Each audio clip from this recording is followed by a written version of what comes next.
And now, from the CFTK-TV studios, this is Open Connection with your host, Robert Pictou. Welcome to Open Connection. I'm your host, Robert Pictou. Our show today comes to you from the traditional and unceded territory of the Tsimshian people. First coined by Johann Galton, systematic violence refers to harm inflicted by social structures, institutions, and cultural norms that systematically disadvantage certain groups and prevent them from meeting their basic needs or rights, often leading to intergenerational trauma and inequity. On today's Open Connection, we rejoin the conversation with Corinne George. So I encountered a great deal of abuse and systemic violence by the time I was in grade 1. And that continued through my life. You know, racism was pretty strong. So many times as I got older, I was just in so much pain, and I didn't even know it. I just knew that I had gone through a lot already as a young person. So when I moved to Vancouver to go to college, I graduated from high school. You know, I was doing pretty good. I moved to Vancouver to go to college, and one of the things that one of my mentors told me, he said, please don't lose yourself in the big city. Don't let the big city swallow you up. So I went there and I was feeling okay, joined a slow pitch team. I was working down at Canada Place for $5 an hour at a tourist spot, and I was getting ready to go to college, and then I met a man who had all these wonderful qualities, so I thought. Red sports car, well-paying job, presented well, dressed well, bust, anyway, we started a relationship, and I was only 18 at the time. That started, it started out okay, but there came a time when all of a sudden he started hitting me. And I didn't think that would continue. And the abuse, the physical abuse, started to happen over and over and over again. And it became a vicious cycle. So many times, here's a quote from the book. So many times I'm certain that I came close to death. Marks, bruises, black eyes were common for me. Whenever this occurred, I stayed away from family, friends, until the marks went away. The beatings lasted for years, and I did everything I could to try to leave, only to end up in that same relationship again. I started drinking alcohol more often, and I fell into the pit of alcoholism. One day, as I was trying to leave that relationship, I had a dream about my grandmother, Nako-on. She was living where she had always been living, in what we call Kyakaz. And in the dream, she was exactly the way I always remembered her. She had a flowered dress on. She had a little knitted slippers with pom-poms on them. She had rectangular kind of dark glasses, and she had her hair pinned back with bobby pins. And in my dream, she was walking back and forth, and I was sitting on the couch. She was walking back and forth with her slippers, and I could hear her slippers swishing. And she's talking to me in Wet'suwet'en. And I had no idea what she was saying in my dream. And she just kept talking Wet'suwet'en. And as she was talking, I just kept saying, yep, I know. Yes, I know. It wasn't long after that I stopped drinking. I woke up one day, downtown Vancouver. I had lost my home, withdrawn from school, lost my relationship. I was at a bottom. I did things I never did before, saw people I never saw before. And I ended up waking up one morning and saying, I don't want to die. So I phoned detox. I went into detox that day, and I spent about 5 or 6 days there shaking it out. The day that I was released from detox was the day that one of my brothers, he said, what are you up to? He says, do you want to go to a storytelling at UBC? And I had nothing planned for that day. I said, yeah. I said, anything. Open Connection will be right back after these messages. And now, from the CFTK-TV studios, this is Open Connection with your host, Robert Pictou.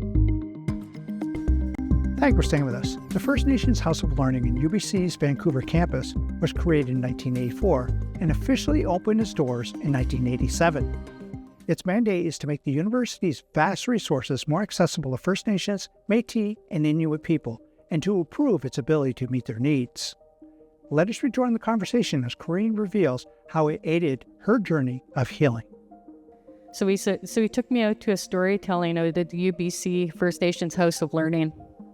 And at that storytelling, Chief Leonard George of the Tsleil-Waututh Nation was sharing stories. After he finished sharing, I asked him, I said, can I please speak with you for a while? And I shared with him my life story. We went to the corner of the longhouse. People were just starting to leave. And I told him my life story in about 2 minutes flat. I told him everything that I had gone through. I said I just got out of detox just before the storytelling. And I said, there's a song that you sing that brings me peace and brings me comfort. I said, can you please sing it? And he closed his eyes. Just prior to that, I said, I just feel like I lost so much in my life. I lost everything. I said, I even feel like I lost my spirit. He closed his eyes and he started singing. Oh, Hilo,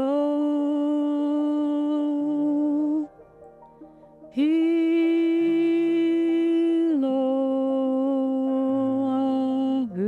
Ahue. Oh, Hilo, Hilo, Ahue.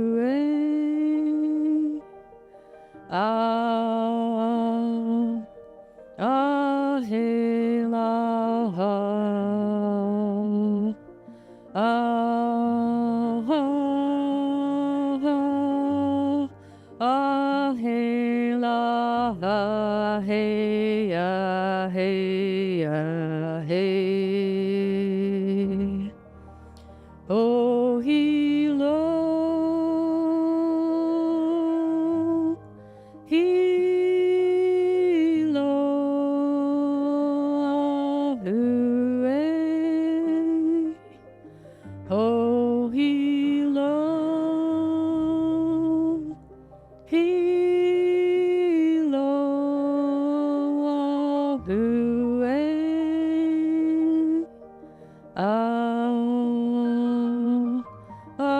Hilo, Ahue. Oh, Hilo, Hilo, Ahue. And as he was singing, tears were just streaming down my face. And he opened his eyes and he said, you didn't lose your spirit. He said, if you lost your spirit, there wouldn't be any tears. And that was the beginning of my new life. And that was about 30 years ago. April 2nd, 1995.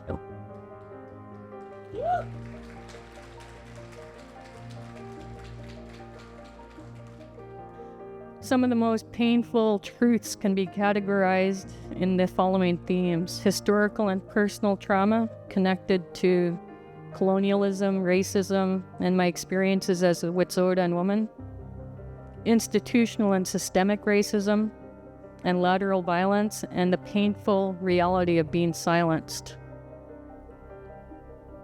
as a person, Wet'suwet'en woman born and raised on the Highway of Tears, inferior treatment, racism.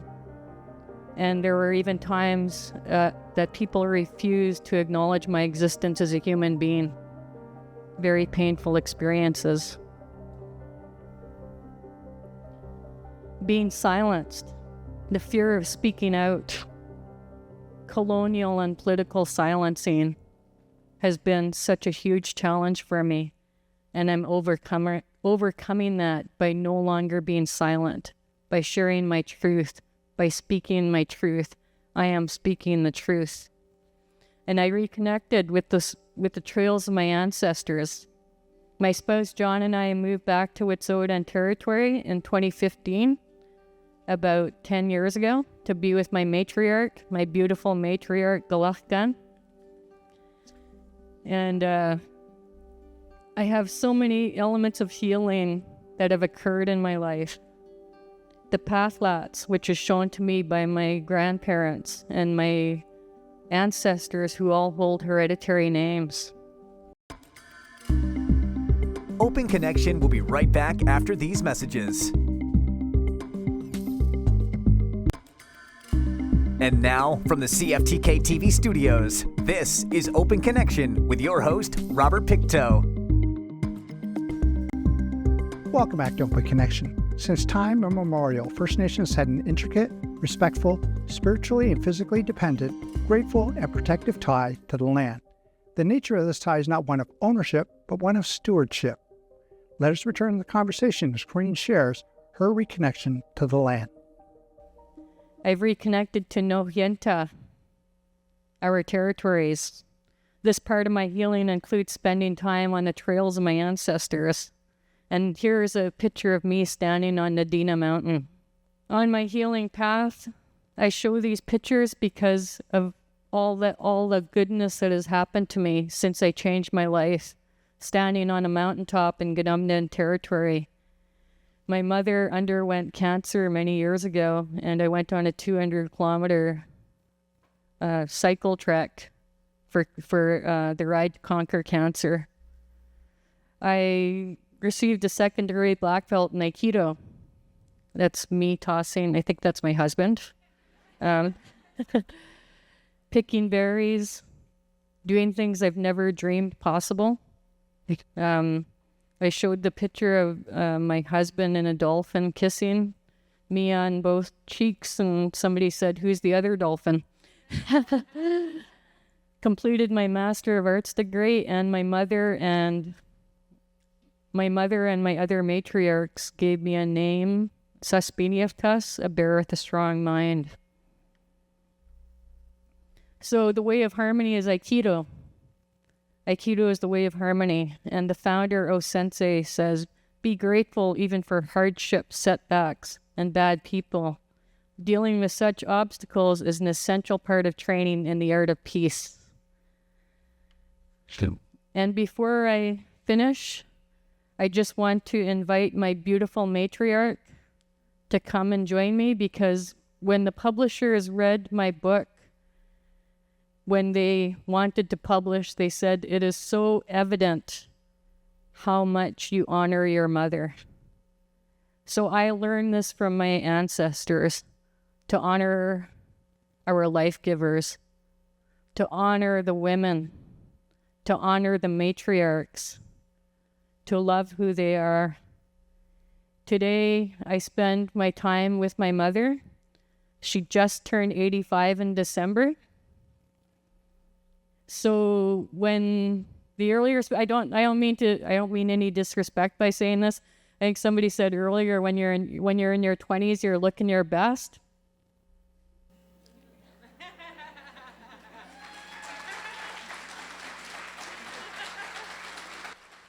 This is an 85-year-old woman. Her name is Galachkan, which means bear who sleeps all winter.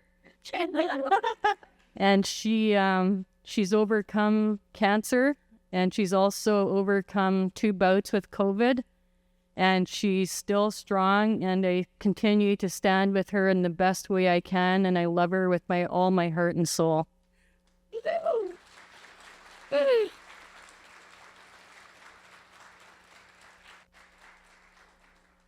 Så jeg er det der sne. Happy honest day. Yes, but what I say. I say hello to each and every one of you, and I'm very happy to be making it to the conference with my daughter, and I'm enjoying everything.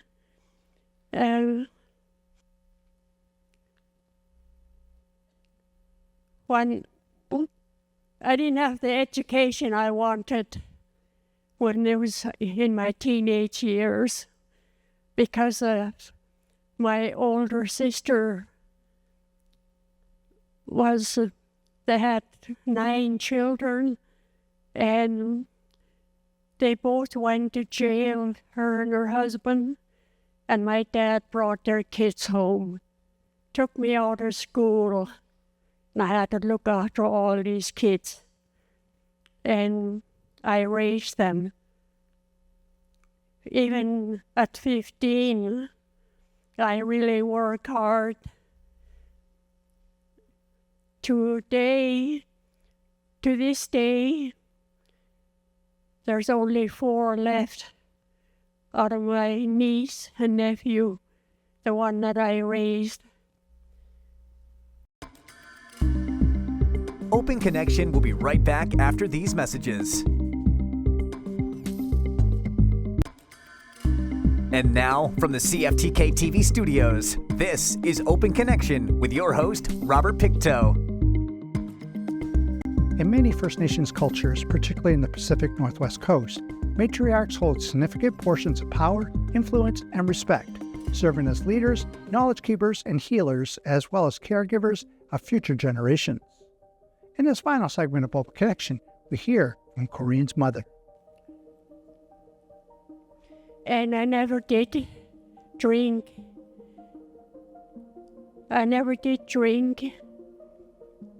Maybe when I was young, I took a few drinks, and that was about it, because I hated that hangover.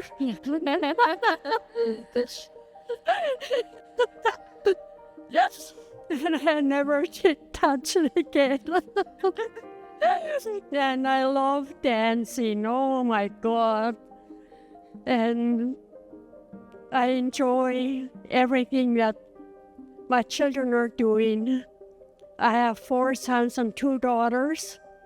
I really work hard with them. And they were getting into liquor too, the younger ones. And I stopped them from that. As I was being, I guess, tough love is the one that worked with me. I love my kids, but I told them to get out of the house if they want to drink. And that did everything. Every one of my 4 sons and 2 daughters. She's the youngest one. They all went to Vancouver, and they all have their education, their degree. Everyone. Because I wanted them to have the degree so they can live the future life. The thing that I wanted was the education. And December I'll be 86, God willing. And I really believe in our traditional, our apartheid system. And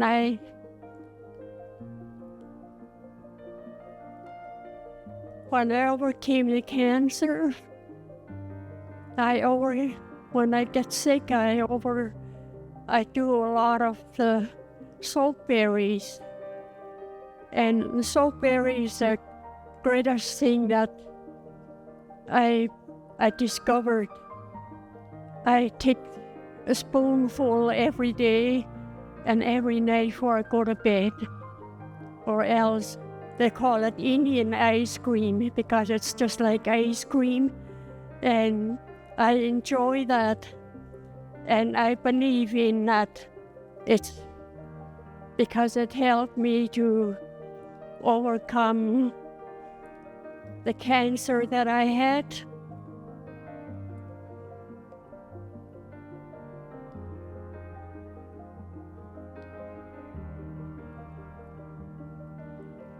I wanted my education, which I never had because we live in isolation place in First Lake area. And then I got married. And my children start drinking. I asked them to leave. I love them so much, but I had to do something in order for them to succeed in their life. And they gradually quit drinking, every one of them. And they continued with their education in Vancouver. And every one of them have their degree. 4 sons and 2 daughters, and she's the youngest one.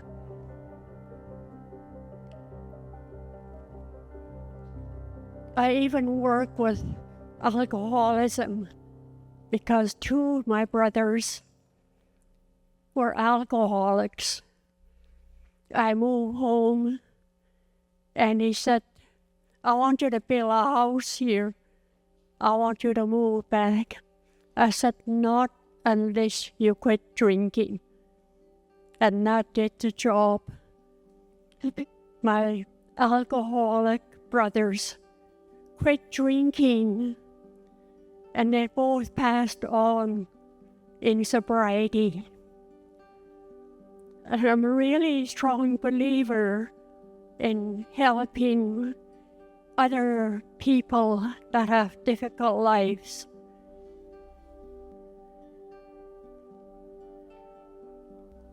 Going on 86,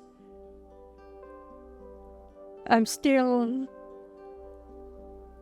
just love dancing, that's all I can say. They're that, but...